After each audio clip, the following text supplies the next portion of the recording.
एक बार फिर से आप सभी का स्वागत है। हम अध्ययन कर रहे हैं गिनती की पुस्तक का और अब समय है कि हम उसके 22वें अध्याय पहले वचन से आगे का अध्ययन करें। यहाँ 22वें अध्याय से लेकर के 25वें अध्याय तक आपने पढ़ा होगा। यहाँ राजा बालाक और बिलाम के विषय में बताया गया है। जैसा कि हम यहाँ पर देखते हैं कि जो राजा बालाक है, इजरायलियों को देख करके, उनकी संख्या को देख करके घबरा जाता है और वो बिलाम नबी से ये कहता है कि इनके विरोध में भविष्यवाणी करो और इनके विरोध में श्राप दो ताकि मैं इजरायलियों से प्रबल होने पाऊं। और वहां पर हम देखते हैं कि बड़े ही अद्भुत रीति से बिलाम की गधी के द्वारा भी परमेश्वर ने वहां उसका मुंह खोल करके बिलाम को चेताया है। लेकिन बिलाम ने बार बार पैसों के लालच में आकर के, वो जानता था कि परमेश्वर यहोवा इजरायलियों के साथ है, उसके बावजूद भी उसने बालाक के कहने में आकर बार बार वो प्रयास किया है। तो पहले तो हम ये बात करेंगे कि ये बिलाम कौन है। बिलाम के विषय में हम नए नियम में पढ़ते हैं। यहूदा की पत्री में हम देखते हैं झूठे शिक्षकों के लिए जो उदाहरण यहूदा ने दिए हैं, केन, बिलाम और कोरह, उसके विषय में हम अच्छी तरह से अध्ययन कर चुके हैं।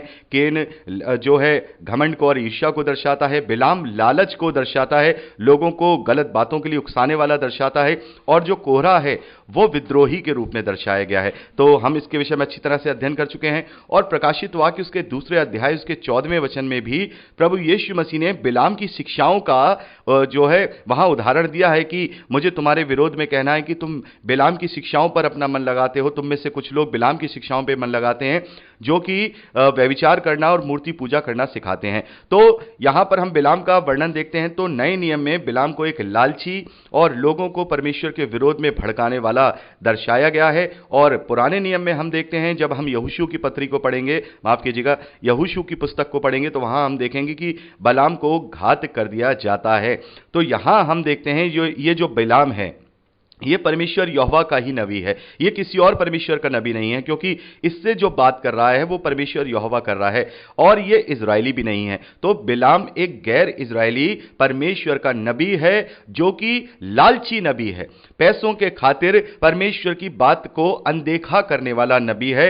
और यहां पर हम देखते हैं कि जब राजा बालाक ने बिलाम से कहा कि तू मेरे विरोध में, तू इजरायलियों के विरोध में भविष्यवाणी कर, तब वो वहां पर उसके लिए भविष्यवाणी करने के लिए तैयार हो जाता है। जबकि परमेश्वर का वचन उसके पास आता है कि तू इजरायलियों के विरोध में कोई भी बात मत करना, क्योंकि वो मेरे चुने हुए लोग हैं, मैंने उन्हें आशीष दी है। लेकिन फिर भी वो उस राजा बालाक की दी हुई पेशकश, जो कि उसने बहुत ही धन दौलत और सारी चीजें उसे दी थी, उसको मान करके अगले दिन सुबह अपनी गधी पर बैठ करके जाने के लिए तैयार हो जाता है। और वहां पर हम देखते हैं जो बिलाम की गधी है उसको परमेश्वर का दूत एक नंगी तलवार लिए हुए दिखाई देता है और वो वहां जाने से रुक जाती है। और वहां पर बिलाम उसे बहुत मारता है, पीटता है और बार बार ऐसा करता है। और ऐसा होता है कि वहां परमेश्वर फिर अंत में बिलाम की गधी का मुंह खोल देता है और वो बिलाम से कहती है कि तू मुझे क्यों मारता है? क्या तुझे परमेश्वर का दूत दिखाई नहीं देता जो मेरा रास्ता रोके हुए है? यदि तू आगे जाएगा तो निश्चित तौर पर हम दोनों मारे जाएंगे। तो मेरे प्यारे भाई बहनों, यहां पर एक जो इंपॉर्टेंट बात है वो ये निकल के आती है कि परमेश्वर अपनी महिमा किसी से भी करा सकता है। परमेश्वर अपनी महिमा किसी से भी करा सकता है। बहुत सारे लोग ये सोचते हैं कि भाई ये तो मूर्ख है, ये तो बुद्धिमान नहीं है, परमेश्वर इसे कैसे इस्तेमाल कर सकता है, ये तो इंटेलिजेंट नहीं है, ये तो पढ़ा लिखा नहीं है, इसे परमेश्वर कैसे इस्तेमाल कर सकता है? तो परमेश्वर जब गधी को इस्तेमाल कर सकता है अपने वचन के लिए, वो अपनी बात को कहने के लिए उसका मुंह खोल सकता है, जैसा प्रभु यीशु मसीह ने भी कहा जब वो यरूशलेम में विजय प्रवेश करते हैं और वहां लोग होशना के नारे लगाते हैं, तो वहां प्रभु कहते हैं कि इन्हें मत रोको, कहीं अगर आज इन्हें रोकोगे तो ये पत्थर भी बोल पड़ेंगे।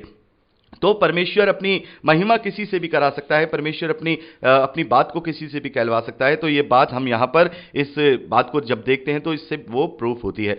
तो यहां पर हम देखते हैं कि बिलाम इतने सारे इंडिकेशन जानने के बावजूद भी वो काम करता है। और हम देखते हैं कि परमेश्वर ने उससे कहा कि ठीक है तू वहां जा, लेकिन जो मैं तुझसे बुलवाऊंगा तू वहां पर बोलना।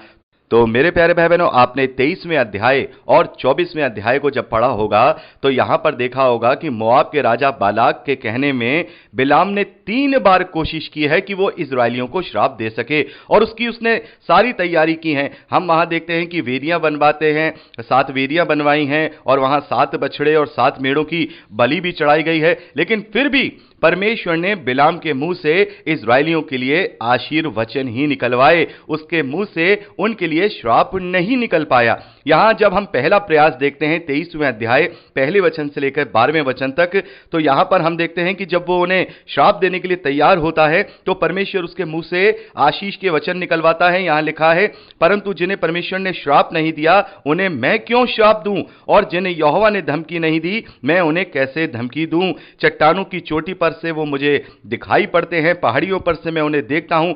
वह ऐसी जाति है जो अकेली बसी रहेगी और अन्य जातियों से अलग गिनी जाएगी। याकूब की धूली के किनकों का कनकों को कौन गिन सकता है, या इज़राइल की चौथाई की गिनती कौन कर सकता है। तो आपने सब यहां पढ़ा होगा। तो यहां हम देखते हैं कि इस प्रकार से भलाई की और आशीर्वचन के ही जो बातें हैं बिलाम के मुंह से निकलती हैं। और यह सुनकर जो मोआब का राजा बालाक है वो कहता है, तूने मुझसे यह क्या किया, मैंने तो तुझे अपने शत्रुओं को श्राप देने के लिए बुलाया था, परंतु तूने उन्हें आशीष ही आशीष दी है। बिलाम ने उसे उत्तर दिया, जो बात यहोवा ने मुझे सिखलाई क्या मुझे उसी को सावधानी से बोलना ना चाहिए। तो इस प्रकार से हम देखते हैं कि बिलाम ने वही बात बोली जो परमेश्वर ने उसे बुलवाई। अब दूसरा प्रयास हम देखते हैं 13वें वचन से लेकर के 26वें वचन तक। वहां पर हम देखते हैं कि एक और बार राजा बालाक के कहने में आके बिलाम वहां दूसरा प्रयास करता है कि वो शायद यहां से वो उन्हें जो है श्राप दे सके, तो वो वहां से दूसरी जगह पे चले जाते हैं। लेकिन वहां पर हम देखते हैं कि बिलाम के मुंह से जो बातें निकलती हैं वो ये है, 19वें वचन से मैं पढ़ रहा हूं, ईश्वर मनुष्य नहीं कि झूठ बोले और वह ना आदमी है कि अपनी इच्छा बदले। क्या जो कुछ उसने कहा उसे वह ना करे, क्या वह वचन देकर उसे पूरा ना करे। देख, आशीर्वाद ही देने की आज्ञा मैंने पाई है, वह आशीष दे चुका है और मैं उससे पलट नहीं सकता। तो मेरे प्यारे भाई बहनों, यहां दूसरी बार परमेश्वर ने बलाम से यह कहलवाया है कि मैं मनुष्य नहीं हूं जो मैं पलट जाऊं। मैं परमेश्वर अपनी बात से कभी नहीं पलटता। एक बार जब मैंने इन्हें कह दिया है कि मैं इजरायलियों के साथ हूं, इजरायलियों के साथ मैं रहूंगा, तो मैं उसे अब पलट के कुछ और नहीं कर सकता हूं। तो इस प्रकार से दूसरी बार भी हम देखते हैं कि बलाम के द्वारा आशीर्वाद के वचन ही निकलते हैं। और तीसरी बार हम देखते हैं, तीसरी बार फिर से वो प्रयास करते हैं। 27वें वचन से लेकर के 24वें अध्याय लास्ट 25वें वचन तक आप इसे पढ़ सकते हैं। वहां पर ये लोग प्रयास करते हैं, लेकिन फिर भी वहां परमेश्वर ने इज़राइल के लिए आशीर्वचन ही निकाले हैं, अच्छे वचन ही निकाले हैं, आशीष के वचन ही बिलाम के मुंह से निकलवाए हैं। तो मेरे प्यारे भाई बहनों, इस प्रकार से आप यहां पढ़ सकते हैं कि कैसे कैसे जो धन्य वचन, आशीष के वचन हैं, वो इज़राइलियों के लिए परमेश्वर ने यहां बिलाम के मुंह से कहलवाए हैं।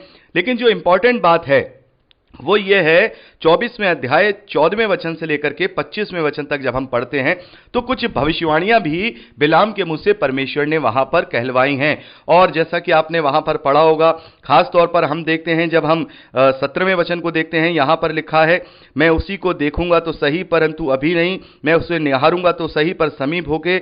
याकूब में एक तारा उदय होगा और इज़राइल में एक राज्य दंड उठेगा। और 19वें वचन में पढ़ते हैं, और याकूब ही में से यानी इज़राइल में से ही एक अधिपति आएगा जो प्रभुता करेगा और नगर में से बचे हुओं को सत्यानाश करेगा। तो ये यहां पर जो अंतिम जो बातें हैं ये कुछ भविष्यवाणियों के रूप में परमेश्वर ने बिलाम के मुंह से कहलवाई हैं। और इस भविष्यवाणी को लेकर ज्यादातर जो स्कॉलर्स हैं वो अलग अलग बात करते हैं। कुछ स्कॉलर्स कहते हैं कि ये प्रभु यीशु मसीह के विषय में भविष्यवाणी है, क्योंकि वही दाऊद की राजगद्दी पर जो है विराजमान होगा, इस प्रकार की भविष्यवाणी की गई है। कुछ लोग कहते हैं कि ये राजा दाऊद के लिए की गई हैं, लेकिन अगर हम इसे राजा दाऊद के लिए माने तो भी ये भविष्यवाणी फिट बैठती है। यदि हम प्रभु यीशु मसीह के लिए भविष्यवाणी माने तो भी ये फिट बैठती है, क्योंकि प्रभु यीशु मसीह दाऊद की संतान कहलाया गया और आत्मिक रूप से वो अब दाऊद की राजगद्दी पर सवार होकर अनंत काल का राजा है और वो राजाओं का भी राजा है। तो ये इस प्रकार की भविष्यवाणी आप यहां पर देख सकते हैं जो 24वें अध्याय में 25वें वचन तक बताई गई है। तो इस प्रकार से हम देखते हैं कि तीनों बार प्रयास करने के बावजूद भी जो मोआब का राजा बालाक है और जो बिलाम है, जो लालची बिलाम है, वो बार बार प्रयास कर रहा है। मेरे प्यारे भाई बहनों, जब एक बार परमेश्वर का वचन बिलाम के पास आ गया था तो उसे फिर दूसरी बार प्रयास नहीं करना चाहिए था, लेकिन वो लालच में था। वो ये सोच रहा था किसी भी रीति से अगर मेरे मुंह से श्राप निकल जाएगा तो यहां मुझे बहुत धन दौलत मिल जाएगी, मुझे बहुत पैसा मिल जाएगा। इसीलिए जो बिलाम है उसे लालची कहा जाता है, उसे लालची समझा जाता है। आगे जब हम 25वें अध्याय को पढ़ते हैं तो मेरे प्यारे भाई बहनों, यहां पर हम देखते हैं जो बिलाम है उसने बलाक के साथ मिलकर ऐसी चाल चली कि उसने इजरायलियों को व्यभिचार और मूर्ति पूजा में फंसा दिया।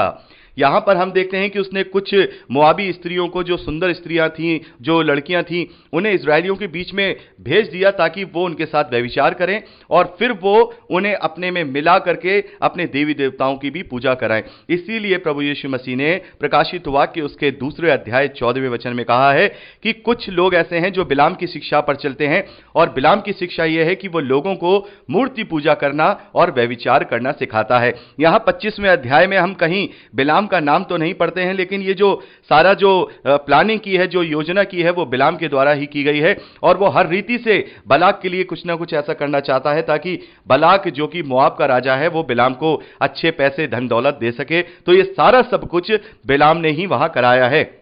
अभी हम 25वें अध्याय का अध्ययन भी अच्छे से करेंगे। मैं आपको एक भूमिका के तौर में बता रहा हूं, और हम आगे यहोशू की पुस्तक में पढ़ेंगे कि जो ये बिलाम है, इसको इजरायलियों के द्वारा घात कर दिया जाता है, इसको भी वहां पर मार डाला जाता है। तो यहां हम 25वें अध्याय पहले वचन से पढ़ते हैं। इजरायली शित्तीम में रहते थे और वे लोग मोआबी लड़कियों के संग कुकर्म करने लगे, और जब उन स्त्रियों ने उन लोगों को अपने देवताओं के यज्ञों में दावत या नेवता दिया, तब वे लोग खाकर उनके देवताओं को दंडवत करने लगे। इस प्रकार इजरायली बालपोर देवता को पूजने लगे। तब यहोवा का क्रोध और कोप इजरायलियों पर भड़क उठा, और यहोवा ने मूसा से कहा, प्रजा के सब प्रधानों को पकड़कर यहोवा के लिए धूप में लटका दे, जिससे मेरा प्रकोप जो भड़का हुआ है इजराइल के ऊपर से दूर हो जाए।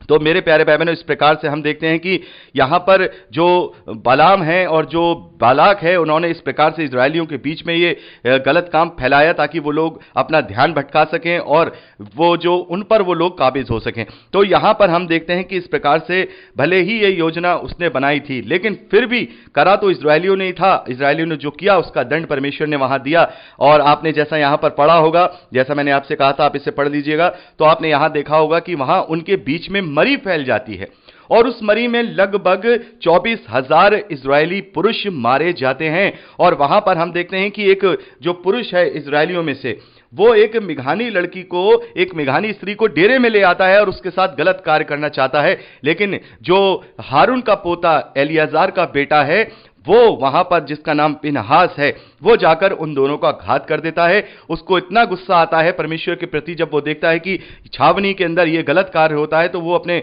उस गुस्से के कारण आकर उनको घात कर देता है। और जब परमेश्वर देखते हैं कि ये मेरे कारण इतना गुस्सा हुआ है और उसने इस प्रकार से यहां इस छावनी में पाप नहीं होने दिया, तब हम देखते हैं कि परमेश्वर का क्रोध शांत होता है और जो मरी उनमें फैली थी वो थम जाती है।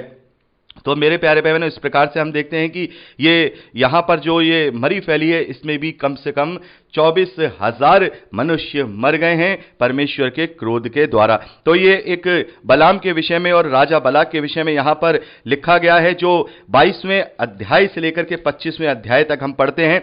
और ये जो घटना यहां पर हमने अभी पढ़ी है, जो बलाम की और बलाक की, ये सब मोआब के किनारे पर, मोआब देश में रह करके वहां जब वो पहुंच गए, ये सारी बातें वहां पर होती हैं। तो इस प्रकार से हम देखते हैं कि अब ये लोग जो इजरायली हैं वो मोआब देश में हैं, और अब यहां से वो यरीहो के किनारे, यानी कि जो कनान का जो ऊपरी देश है उसका नाम यरीहो है, जो यरदन नदी है उसका जो किनारा है, वहां तक का हम देखेंगे उनका सफर होगा।